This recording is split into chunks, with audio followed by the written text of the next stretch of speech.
Hello दोस्तों। कैसे हैं आप? सर हम ठीक हैं, आप कैसे हैं? मैं बहुत बढ़िया हूँ। तो चलिए, आई होप आपने पिछले क्लास में जो एलिमेंट है वो ढंग से समझ लिए होंगे। उसकी मैंने प्रेजेंटेशन भी आपको दे दी थी। तो आज शुरू करते हैं अपना अगला टॉपिक। तो एक बार मुस्कुरा दीजिए, क्योंकि आप मेरे चैनल पर हैं। मैं हूँ आपका होस्ट, प्यारा प्यारा दोस्त। तो आज हमें शुरू करना है ब्रांडिंग। ठीक है, बहुत ही मज़ेदार कॉन्सेप्ट है। ठीक है, ख्याल है हमें फास्ट ट्रैक में हम इसे कवर करेंगे। डिटेल में होता तो आपको बहुत सारे ब्रांड्स के बारे में इंफॉर्मेशन दे देता, लेकिन अगर हम इसे फास्ट ट्रैक में भी करें कवर, तो आपको एक ब्रांड की बात बताता हूँ। ब्रांड होता क्या है? ब्रांड वो चीज़ होती है जो एक प्रोडक्ट को यूनिक नाम देना, यूनिक साइन देना, एक यूनिक सिंबल देना जो दुनिया से उसे बिल्कुल अलग करे, है ना। जैसे आप जिस चैनल पर हैं उस चैनल का नाम देखेंगे तो बिजनेस गुरु। तो बिजनेस गुरु के नाम से आपको यूट्यूब पे कोई और चैनल नहीं मिलेगा, सिर्फ वो मेरा चैनल है। ठीक है, तो मैंने ये नाम सोचा तो कैसे सोचा, एक तो बिजनेस स्टडी से रिलेट कर गया है और साथ के साथ एक यूनिक नाम। ठीक है, राइट, ब्रांड के तौर पर वो निकल के आया। ठीक है, तो देखो यही बात लिखी है कि ब्रांड होता क्या है। Brand is a unique name, sign, symbol, design या कॉम्बिनेशन जो हम किसी प्रोडक्ट को देते हैं ताकि वो दुनिया में क्या हो सके, ताकि वो दुनिया में यूनिक बन सके। ठीक है ना, दिख रहा है ना सबसे नीचे देखो स्क्रीन के, ये राइट। ये बहुत सारे ब्रांड है जिसे आप नोनली आप दुनिया में जानते हैं। ये देखो कोका कोला इस तरीके से लिखता है, मैकडी का एम होता है। ठीक है, माइक्रोसॉफ्ट ऐसे होता है, निकॉन, एप्पल, है ना, सेब यहाँ से खा चुका है ना। फेसबुक ऐसे दिखता है, डिज्नी। तो ये वो ब्रांड है जिन्होंने अपना एक यूनिक या तो नाम रखा है कोका कोला की तरह, यूनिक एक सिंबल रखा है, राइट, या यूनिक कोई डिज़ाइन दिया है खुद को। ठीक है, तो वो होता है ब्रांड। अब बात आती है कि ब्रांड तो समझ में आएगा। ब्रांड क्या होता है? ब्रांड की डेफिनेशन क्या लिखोगे? Branding is the process of giving name, लिख लो, बोल रहा हूं, branding is the process of giving name, sign, symbol to the product. ठीक है, अब अगर जैसे मैं बात करूं, एक कैटेगरी की बात करते हैं, जैसे शूज। शूज हो गया जेनरिक नेम, राइट, तो उसके ब्रांड कौन से हो गए? Reebok, Woodland, Nike. ऐसी बात करूं कार, कार हो गया प्रोडक्ट का एक ब्रॉडर नेम, तो उसके ब्रांड कौन से हो गए? जानते हैं, BMW, मारुति, हुंडई, राइट। ऐसे मोबाइल, तो मोबाइल एक जेनरिक नेम हो गया, तो उसके ब्रांड कौन से हो गए? सोनी, LG, ये सारे। ठीक है, आइए बात समझ में आई होगी। अब ये इसके एडवांटेज हो गए। पहला एडवांटेज कि ब्रांड खुद को आइडेंटिफाई करने के काम आता है। ये लिखा ना, use to identify the product. आप उस ब्रांड से अपने प्रोडक्ट को आइडेंटिफाई कर सकते हैं, दूर से पहचान लेंगे, वो देखो, वो देखो, वो आ रहा है। ठीक है, राइट, तो दूर से ही आप किसी ब्रांड को पहचान सकते हो कि हाँ भाई ये मेरा ब्रांड है, मुझे यहाँ ये चीज़ यहाँ मिल जाएगी। दूर से देख के मैं उसके सिंबल को देख के पहचान सकता हूँ। ठीक है ना, अब दूर से आपको ये दिख जाए, है ना, तो मन में खुशी की लहर दौड़ती है, हाँ भाई ऑडी, है ना। तो ये उनका एक यूनिक ब्रांड नेम है, राइट। दूसरा एडवांटेज क्या होता है? Verbal comprehend. ब्रांड हमेशा ऐसा होता है जो आसानी से बोला जा सके, यानी कि ब्रांड नेम कभी भी टिपिकल नहीं होते, है कि नहीं बात, कि भाई आप एक ऐसा ब्रांड नेम रखें जो बोलने में किसी को जुबान टेढ़ी हो जाए। ठीक है, तो ब्रांड नेम हमेशा कैसे होने चाहिए? सिंपल होने चाहिए, राइट। अब जैसे जो फॉरेन के ब्रांड नेम आते हैं तो कई बार हमें हमारी लैंग्वेज के हिसाब से बड़े टिपिकल टाइप हो जाते हैं। जैसे गुच्ची, तो GUCC है, जब पहली बार पढ़ोगे तो गूसी है ना, बाद में पता लगा गुच्ची है। ठीक है, या कोई और नाम ले लो तो उसमें बहुत चीज़ें क्या होती हैं, साइलेंट हो जाती है, तो हमें पता नहीं लगता। तो ब्रांड नेम मैं सोचे पूरे वर्ल्ड में वो यूनिक तरीके से तो हो, पर वो आसानी से लिया जा सके। जैसे LG, पूरी दुनिया में LG ही बोला जाएगा। एप्पल, बताओ, पूरी दुनिया में एप्पल ही बोला जाएगा। खुद सोचो कि ऐसा नाम रखा होगा, है ना, एप्पल के फाउंडर ने, राइट, स्टीव जॉब्स ने, कि वो उन्होंने सोचा कि पूरी दुनिया में एक अनपढ़ व्यक्ति भी होगा ना तो वो भी उसका नाम को बहुत आसानी से प्रोनाउंस कर देगा, तभी उन्होंने रखा एप्पल। ठीक है, फिर हमने एक ब्रांड बनाया पाइनएप्पल। ठीक है, चला नहीं वो। सोनी। तो ब्रांड नेम ऐसे होने चाहिए जो आसानी से लिए जा सके, टिपिकल ब्रांड नेम, है ना, राइट। तो वो थोड़े डिफिकल्ट होते हैं लोगों को बोलने में। तो ब्रांड नेम बढ़िया वही होता है जो वर्बल आसानी से बोला, सफोला, मैगी, बाटा, लाइफबॉय, पार्कर, एलजी, एप्पल, ठीक है, इस तरीके से ब्रांड नेम होने चाहिए। समझ में आ गया ब्रांड। अब देखो जो अगली बात है, ठीक है, अगला आता है हमारा ब्रांड मार्क, दिख रहा है ना, ब्रांड मार्क। अब देखो ब्रांड मार्क क्या होता है, एक उसके नीचे लिखा है ट्रेडमार्क और एक होता है ब्रांड मार्क। तो दोनों चीजें देखो अलग अलग है। अगर हम बात करें ट्रेडमार्क की, तो ट्रेडमार्क का मतलब ये होता है कि किसी भी ब्रांड को मैंने क्या करा दिया, रजिस्टर्ड करा दिया, राइट, लीगल प्रोटेक्शन, मैंने उसे लीगली क्या कर दिया, रजिस्टर्ड कर दिया, ठीक है ना। तो मैंने अपने ब्रांड को लीगली रजिस्टर्ड कर दिया, तो वो क्या बनेगा, वो बनेगा trademark. Yes, I am registered my brand, ठीक है, समझ में आ रही ना बात, दिख गया ना। तो वो होगा जैसे कि अब ये नाइकी का ये है, तो ये सिर्फ नाइकी ही अपने प्रोडक्ट में यूज कर सकता है, कोई और यूज नहीं कर पाएगा, राइट। ये चार, ये सिर्फ ऑडी ही यूज कर सकता है और कोई यूज नहीं कर सकता। तो फिर हम, है ना, रहता ब्रांड मार्क। अब देखो ये क्या होता है ब्रांड मार्क। ब्रांड मार्क का मतलब होता है वो ब्रांड नेम अलग है, उसका मार्क अलग होता है। जैसे अगर मैं मैकडी की बात करूं, तो मैकडी का जो बाहर बैठा हुआ, आप जोकर कह दो, है ना, या वो मैकडोनल्ड वाला एक वो नहीं बैठा, येलो कलर का एक इंसान सा बैठा रखते हैं वो, राइट। तो मैकडी क्या है, ये ऐसा, है ना, एम तो मैकडी का ट्रेडमार्क है, और बाहर जो बैठा हुआ वो जो मैकडोनल्ड है ना, वो क्या है, ब्रांड मार्क। ऐसी एयर इंडिया, एयर इंडिया का ये इस तरीके से कुछ बना होता है ना, ये क्या है, ट्रेडमार्क जो रजिस्टर्ड है। और एयर इंडिया का जो महाराजा है, महाराजा, ये क्या है, ब्रांड मार्क।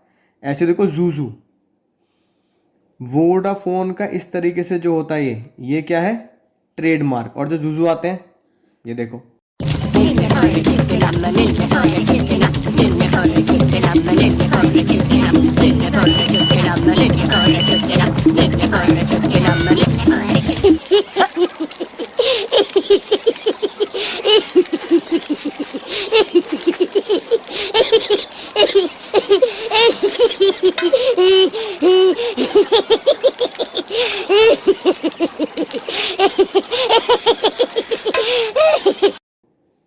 है ना। तो ये जो देखे तुमने, ये क्या था, ये जूजू जो कहला जाते हैं, जिससे वो ऐड बनाता है, ये होता है ब्रांड मार्क। तो आई वो समझ में आ गई होगी बात, ठीक है। जो रिकॉग्नाइज्ड किया जाता है उस ब्रांड के साथ जोड़कर। तो आप कभी भी जूजू देखोगे तो क्या बोलोगे, वोडाफोन, है ना, एक छोटा सा पग आता है तो हम क्या बोलते हैं, वोडाफोन वाला कुत्ता आ गया, वोडाफोन वाला, ठीक है। हमारे घर के पास भी एक छोटा सा पग है, हम उसे वोडा वोडा बोलते हैं, वोडा वोडा, है कि नहीं बात। तो वो आई होप समझ में आ गई होगी बात। अब आता है इससे इस, अगर ये कॉन्सेप्ट समझ में आ गया तो बिल्कुल सिंपल है। अब बताओ एडवांटेज क्या होता है ब्रांड बनाने वाले को, यानी कि स्टीव जॉब को क्या एडवांटेज हुआ होगा जब उन्होंने एप्पल बनाया होगा, और हमें क्या एडवांटेज है एप्पल फ़ोन यूज़ करने का, है ना, राइट। अब देखो ऑडी के मालिक को, बनाने वाले को क्या फ़ायदा है, एक तो आपका प्रोडक्ट डिफ्रेंशिएट हो जाता है, दुनिया में वो अलग दिखता है, एडवर्टाइज करने में बहुत आसानी होती है, लोग दूर से पहचान लेते हैं कि भैया ये वाला प्रोडक्ट वहाँ मिलेगा, ठीक है। डिफ्रेंशिएट प्राइसिंग, भैया एप्पल वाला हाई प्राइस ही तो चार्ज करता है, ठीक है। बच्चा, है ना, कमेंट भी करते हैं सर मुझे तो किडनी बेचनी पड़ेगी। और आसानी से नए प्रोडक्ट को अपने ब्रांड के साथ लॉन्च करने में आसानी होती है। जैसे एप्पल ने क्या किया, आईफोन वाली वॉच इशू कर दी, तो आप एप्पल की वॉच भी पहनते हो, नया ब्रांड, और उसी ही महंगाई से आप उसे खरीद रहे हो, ठीक है। टैब, राइट, जो बच्चे सीए फाउंडेशन के लेक्चर देख रहे हैं हमारे, ठीक है, तो सीए फाउंडेशन वाले बच्चे देखेंगे जिस टैब से मैं पढ़ाता हूँ पीपीटी से, टैब के थ्रू, वो एप्पल का ही तो है, तो वो महंगा भी बिक रहा है, ठीक है। क्योंकि ब्रांड से ये फ़ायदा होता है, नया प्रोडक्ट लॉन्च होता है। हमें क्या फ़ायदा है, हमें पहले से पता होता है कि भैया हमारा ब्रांड नेम दुनिया में बिल्कुल यूनिक है ना। एक तो सोसाइटिकल, है ना, स्टेटस मिलता है, दूसरा क्वालिटी, आपको पता होता है अगर एप्पल वाला इस क्वालिटी की चीज़ बनाते हैं तो उनका वॉच भी और उनका टैब भी बढ़िया क्वालिटी का होगा। और स्टेटस सिंबल, भैया यही तो कारण है स्टेटस सिंबल, ठीक है, कि लोग क्या करते हैं, सीधे के सामने फ़ोटो खिंचवाते हैं और एप्पल का सिंबल दिखाई देता है।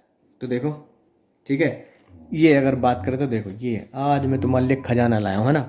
अब ये पीसी ज्वेलर्स है, अब क्या करें यार, आईफोन तो है नहीं मेरे पास, तो पीसी ज्वेलर्स है, तो ये क्या हो गया, ये हो गया उनका ब्रांड नेम, पी सी और जे, राइट, यही उनका क्या हो गया, ट्रेडमार्क, ये उन्होंने क्या कराया, रजिस्टर्ड करा दिया। ठीक है ना। पीसी ज्वेलर्स का कोई ब्रांड मार्क है ना इस पे नहीं है, राइट। इससे कंपनी को क्या फ़ायदा हुआ, ठीक है, प्रोडक्ट डिफरेंशिएट भी हो गया, डिस्प्ले करने पे आसानी हो गई, डब्बा भी बहुत बढ़िया बना दिया, नया प्रोडक्ट यानी ज्वेलरी देता तो नई ज्वेलरी भी इसी ब्रांड से आप दे सकते हैं, चाहे अंगूठी हो चाहे कुछ हो, है ना। फिर इसी में क्या होता है, प्रोडक्ट डिज़ाइन एंड डेवलपमेंट भी देखो यही है, ये देखो इस तरीके से खुलता है, खजाना है अंदर, खजाना नहीं दिखाऊंगा, ठीक है। तो ये हर चीज़ इस तरीके से प्रेजेंट की जाती है ताकि उसमें ब्रांड भी हो, प्रोडक्ट डिफरेंशिएट भी हो, प्रोडक्ट डिज़ाइन भी हो, प्रोडक्ट डेवलपमेंट भी हो। हमारा क्या फ़ायदा है, हमें फ़ायदा है, मुझे ट्रस्ट है लोगों पर, ब्रांड पर, ठीक है ना। तो वो ये लिख की बात, राइट, क्वालिटी पे स्टेटस सिंबल कि हाँ भाई पीसी जेल से खरीदा है, ठीक है, और प्रोडक्ट आइडेंटिफाई हो गया कि उस दुकान से हम लेंगे। समझ में आ गई ना बात। और आखिरी में आता है एक अच्छा ब्रांड का नाम आप कैसे चूज़ करेंगे कि हाँ भाई अब आपको कोई ब्रांड, जैसे मैंने बिजनेस गुरु चूज़ किया, ठीक है, तो अगर मैंने ये ब्रांड चूज़ किया तो जब कोई भी पर्सन अपने किसी भी प्रोडक्ट का ब्रांड नेम चूज़ करता है तो क्या सोचता होगा, ठीक है। तो देखो क्या सोचेगा, सबसे पहले क्या सोचेगा, आसानी से प्रोनाउंस हो। पूरी दुनिया में अगर कोई भी बिजनेस नाम लेगा तो आसानी से लिया जा सकता है, कोई अनपढ़ व्यक्ति बिजनेस बोल सकता है आसानी से, चाहे उसे समझ में आए ना आए बिजनेस क्या होता है, लेकिन फिर भी बोल सकता है ना, कि भैया धंधा, है ना। धंधे को गुजराती लोग धंधा बोलते हैं ना, धंधे को, ठीक है, बिजनेस बोला जाता है। दूसरा, प्रोडक्ट बेनिफिट, बिजनेस गुरु यानी कि पता लगता है कि बात ये बिजनेस के बारे में बताएंगे, ठीक है, तो उसकी क्वालिटी, है ना, पता लगती है। अब देखो जैसे फॉर एग्जांपल हाजमोला खाते हो तो क्या होता है, डाइजेस्टिव। अब मैं ये अनारदाना लेके आया, तो अनारदाना अगर लेके आया तो इससे क्या फ़ायदा होगा, पेट के लिए बढ़िया रहेगा, ठीक है। तो वो सजेस्ट होना चाहिए, जैसे लिज्जत पापड़, तो लिज्जत जो वर्ड है, लिज्जत उर्दू का वर्ड है, लिज्जत का मतलब होता है इंग्लिश में टेस्टी, स्वादिष्ट।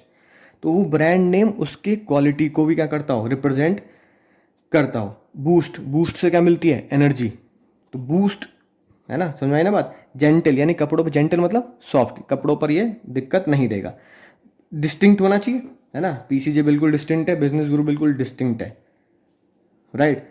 Brand name should be adaptable to packing, यानी कि ब्रांड नेम ऐसा होना चाहिए जो पैकिंग पर लिखा जा सके, पैकिंग पर दिखाया जा सके। तो देखो जैसे इन्होंने पैकिंग करी, तो ये जो है ये इन्होंने ऐसे बनाया है, तो ये पैकिंग पर आ सकता है, लेबलिंग पर भी जा सकता है, ठीक है।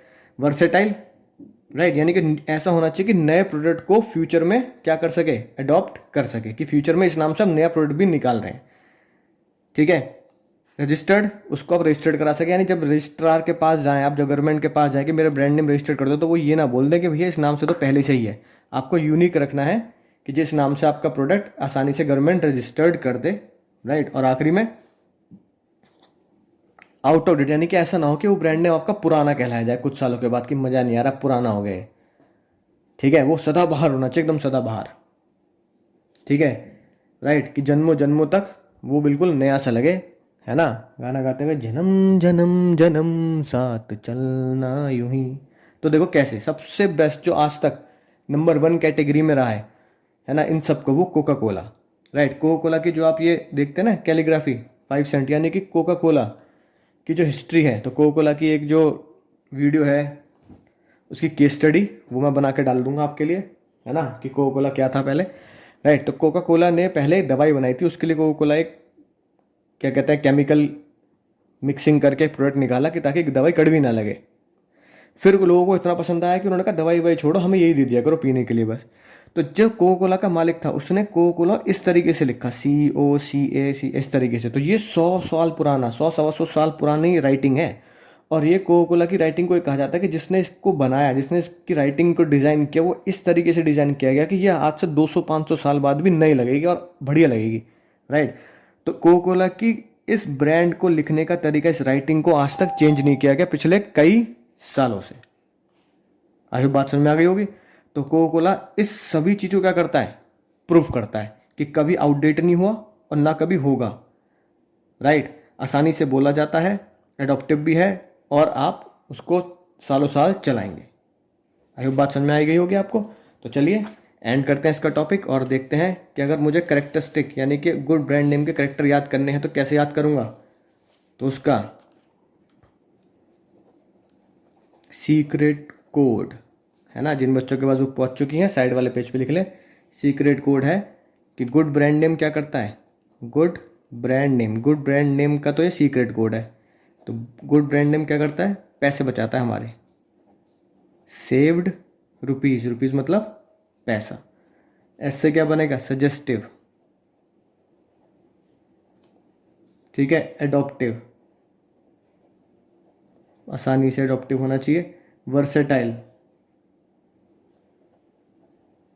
ठीक है, जो भी बताया आपको, इजी, बोलने में आसान हो, डिस्टिंक्टिव, लोगों से बिल्कुल अलग हो,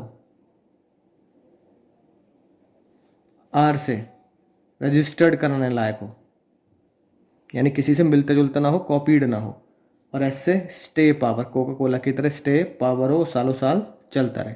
तो जिनके पास ये बुक पहुंच चुकी है वो क्वेश्चन नंबर 18 जरूर करें, इस एग्ज़ाम में इस तरीके से क्वेश्चन आते हैं। तो देखो एक और बताता हूँ आपको मज़ेदार चीज़, कई बच्चे आइसक्रीम खाते हैं बेस्किन एंड रॉबिन्स की, तो उनका देखो क्या है, उनका कुछ इस तरीके से है लोगो, कुछ इस तरीके से वो करते हैं, हाँ सर इस तरीके से, तो पता है क्या है, वो ये दिखाते हैं, ये बेस्किन एंड रॉबिन्स, ये इन्होंने अलग अलग करके 3 और 1, बी और आर में से 3 और 1, यानी कि वो बेस्किन एंड रॉबिन्स हमेशा 31 तरह की आपको आइसक्रीम प्रोवाइड करता है, यानी 31 तरह के फ्लेवर वो आपको आइसक्रीम के देता है। तो चलिए, आई होप आपको बात समझ में आ गई होगी, मिलते हैं नए लेक्चर में, है ना, नई कहानी के साथ। तब तक पढ़ते रहिए, सीखते रहिए और आगे बढ़ते रहिए अपनी ज़िंदगी में खुद को ऊंचाइयों तक ले जाने के लिए। तो मिलता हूँ अगले लेक्चर में, राइट, तब तक अच्छा चलता हूँ दुआओं में।